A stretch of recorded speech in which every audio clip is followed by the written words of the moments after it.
తెలంగాణలో ఇందిరమ్మ ఇళ్లు ఇప్పుడు మరోసారి చర్చనీయాంశంగా మారాయి. ఒకవైపు ప్రతి నియోజకవర్గానికి 3,500 ఇళ్లను మంజూరు చేస్తామని ప్రభుత్వం ప్రకటించినా అవి 100% పూర్తయ్యే పరిస్థితి కనిపించట్లేదు. గ్రామీణ ప్రాంతాల్లో పేదల ఇళ్లు కట్టుకున్న అర్బన్ ఏరియాలు, హైదరాబాద్ ప్రాంతాల్లో మాత్రం ఇందిరమ్మ ఇళ్లు అందని ద్రాక్షగానే మారాయి. తెలంగాణలో కాంగ్రెస్ ప్రభుత్వం ఏర్పడ్డాక ఇందిరమ్మ ఇళ్ల పథకానికి అత్యంత ప్రాధాన్యమిస్తోంది. ప్రతి నియోజకవర్గానికి 3,500 చొప్పున ఇళ్లను మంజూరు చేసింది సర్కార్. 119 నియోజకవర్గాలకు 4,16,500 ఇళ్ల నిర్మాణం టార్గెట్ గా పెట్టుకుంది ప్రభుత్వం. అయితే ఇప్పటి వరకు లబ్ధిదారులకు మంజూరు చేసిన ఇండ్లు 3,24,593.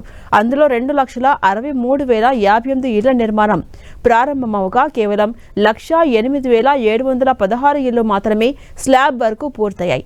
వీటిలో కూడా 50% మంది గృహప్రవేశం చేసుకున్నారు.